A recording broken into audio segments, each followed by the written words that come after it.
I mean, Joey Rose's is amazing. That's in the Lower East Side, which I'm going tonight. I mean, if you want me there, I could take you out there to Gamma Lounge. I'm recording. Oh, shit. This is how we start, ladies and gentlemen. Welcome to, ladies and gentlemen, boys and girls, pigs and piglets. Welcome to the greatest podcast for elite losers, aka the JJ Liberman Hour. I'm thinking about branding, this is really going to take off now because it's called the JJ Liberman Hour, even though it's 10, 15 minutes. Is something is fucking up already? Yeah. Okay. Showing you yourself. Okay, cool. Look, as our producer, not even producer, but he ducked underneath the camera and still got his back. So, anyways, the greatest thing about living in New York City is the inspiration that you get on any given day, any given hour, anything that goes on. You can be inspired by the lunatics. There's 8 million people in this city. There's literally the size of a country in this 10-mile island. And a lot of people talk about the trains in New York City. One, because there's too many people. There should never be that many people in a cylinder, a aluminum cylinder underneath ground. It's unhealthy, especially when it only costs $3 to get on, and probably 25% of the people who are on it do not pay, which means 50% of the people who are on it are fucking hardened criminals. And there was a guy who was listening to his, I guess he was, I don't know if he was listening to his phone or he was playing a video game. He's a grown man. When I say grown man, he of age where he is a threat to stab you if you were to say anything. He's listening to his phone on full blast, just on full blast. And nobody, packed subway during rush hour, nobody says anything because of the threat of being shanked in the neck by one of his dirty needles. And nobody says something. And here we live in a society where people complain about it. You know, one side complains about Kamala, the other side complains about Trump. But let's be honest, it's the people that live in these cities that's the problem. Like, you can have any president, nothing's changed in my lifetime. You can say that a couple women in a few states can't get abortions, but nothing's really fucking changed. The last I can remember, we've been at war. I was 8 years old, there was Desert Storm. We're still at wars, maybe more wars than we've ever been. Nothing's changed. But what is for certain, people are fucking crazy. People have gotten worse. And that's the only thing I'm certain of. Like, because I was a boy at 12 years old, I could walk around alone outside at midnight and nobody cared. You had to watch out for the occasional pedophile who could pick you up. But I'd rather be in a society where out of every 200 people, there's an occasional pedophile, then every other person on the train is a potential threat. I'd rather live in a pedophile, like 1 out of 200. It's not even that little.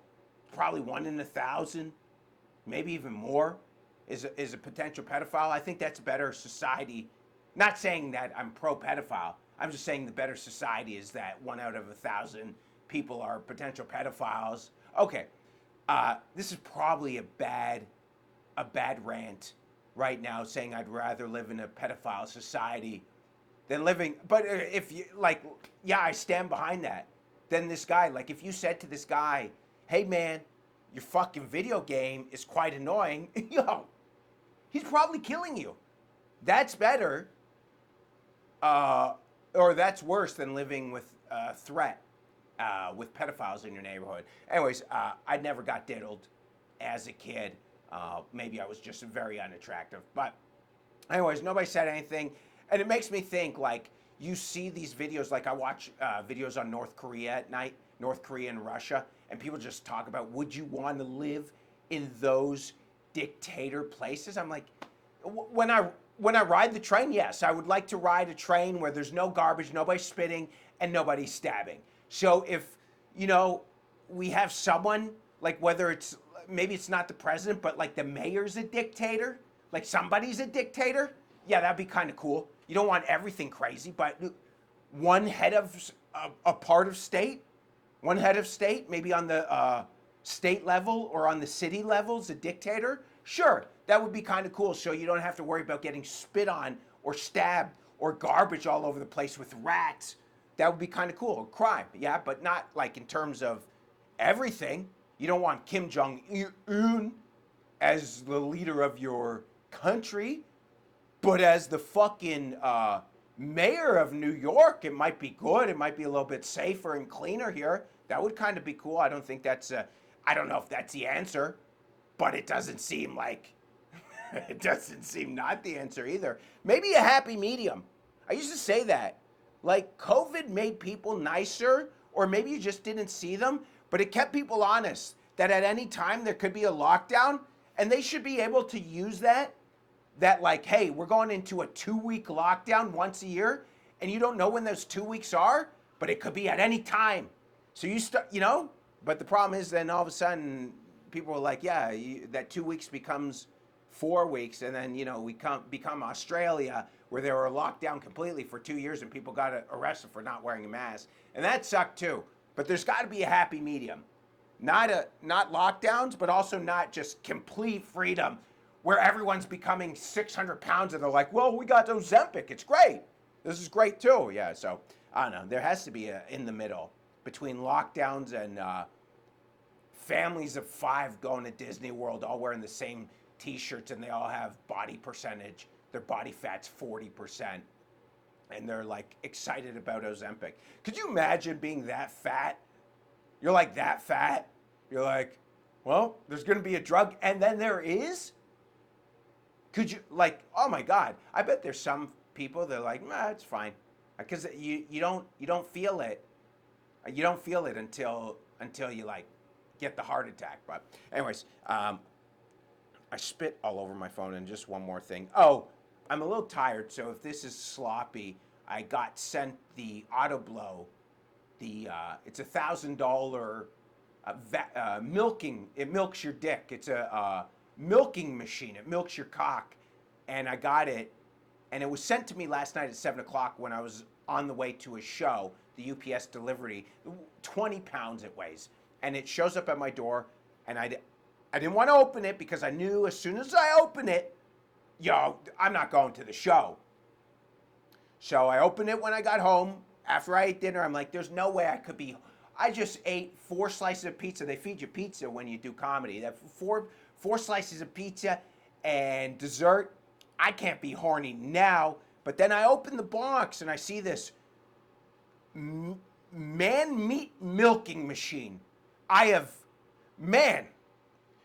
1999, I fucked my first fake vagina, and it was like a piece of what are those things that you clean dishes with, like a Scott pad? What is that? A sponge. In 1999, the first pocket pussy was a sponge lubed up in a canister, and I fucked it in Times Square. I was 19 years old. I came to New York, and there were these. This is before it was completely clean. You used to be able to go to the adult theaters in Times Square. I think it was 99, and they had one for like $12. And I thought, oh, this is going to be glorious. I'm hard before I even walk into the porn booth, and I use it.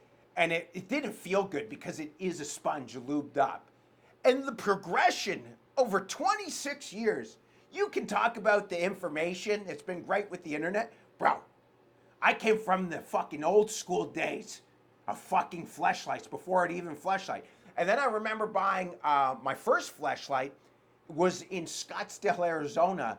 And I bought it at an adult store and Zorba's, and it's still around. You can Google it. We can't show it. Zorba's on Scottsdale Road.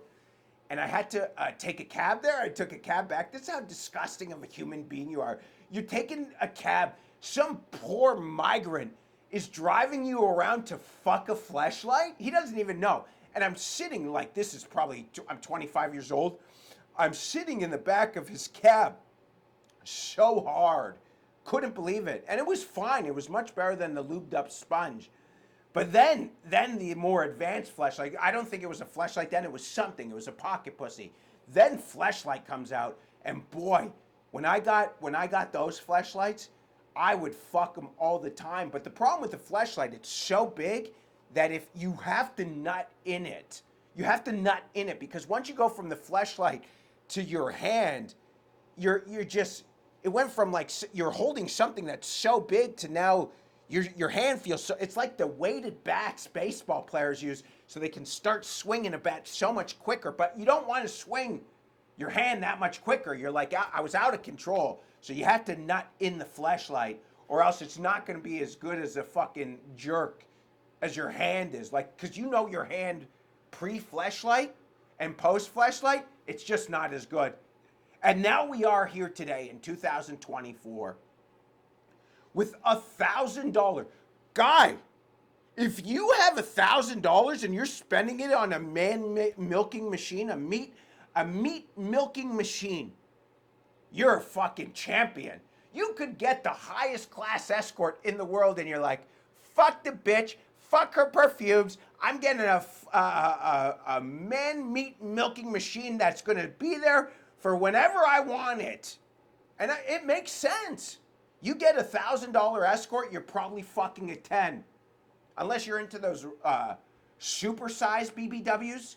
They could, like the 500-pound chick, you want her to ride you, they actually cost a lot of money. You're paying by the pound. But you only get a nut in it once. And some of them don't, for $1,000. So you might get this runway model who's, you know, the perfect body, the perfect hourglass body, the perfect tits. And she's going to let you fuck her for $1,000. You go out for dinner with her. You know, it's a whole wine and dine experience. The real girlfriend experience, also known as GFE, the acronym on websites when you go find escorts. But you only get that once. You get that one night. It's a very expensive habit. So maybe once a week if you're super rich. But if you're just an average guy like JJ Lieberman, you make $50,000 a year, $1,000 to fucking escort. 1/50th of your net worth is going to bang a top shelf escort, or you can get the auto blow. And this is not a commercial for auto blow. This is just me having something. I mean, I'm sure he wants me to make content for him, but I was done, and it was milking my meat last night, from 2 a.m. till like 3:30. Dude, there's a time when it's 3:30, like my eyes are trying to shut. I'm so tired, but you gotta come. You don't want to wake up in pain. But yeah, so anyways, it's a great machine, great, fantastic. I don't know if it's as good as my rant on it, but for $1,000, you gotta like put it in a suitcase afterwards. You could leave it out, but dude, if your landlord ever comes in and just sees this machine with the fucking vacuum pump connected to it, promise you this, if you're gone from work and your landlord walks in and sees this, he's probably giving it a spin. He's taking it for a ride. But it was a great machine. And let me tell you something. I don't know how long have we done this, because I'm done. I was going to talk about Anthony Bourdain, but we can save it till later.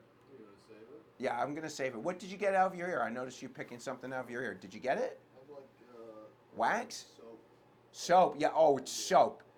You're getting soap out of your ear. You wanna taste it? Yeah, I would. How long was that? That was great. This is a greatest podcast for elite losers, aka the JJ Lieberman Hour, which lasts. How long does the JJ Lieberman Hour last? Maybe like 14 minutes. 14 minutes. Was it good a rant about the auto blow? Yeah, the auto blow is good. I like you giving. You didn't like the other stuff though. I like the history of the. History of the fleshlights, the Yeah. pocket pussies. It's a real thing. I feel like you should give more history lessons. History's on the fake vagina. Anyways, all right, guys. Like, subscribe, share. Go back to the like the early days of man. Oh yes. They're fucking rabbit hides. Well, there was also too. We could do we should do a sketch of that. Yeah. The Evolution of. evolution. Yeah, it's a T-shirt. Yeah. Evolution of what men would fuck.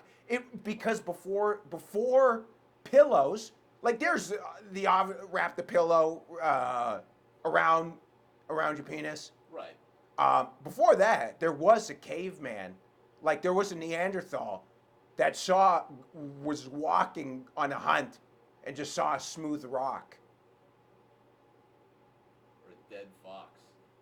Guy, he said a dead fox. I'm trying to like be serious here, and you're bringing in bestiality. That's disgusting.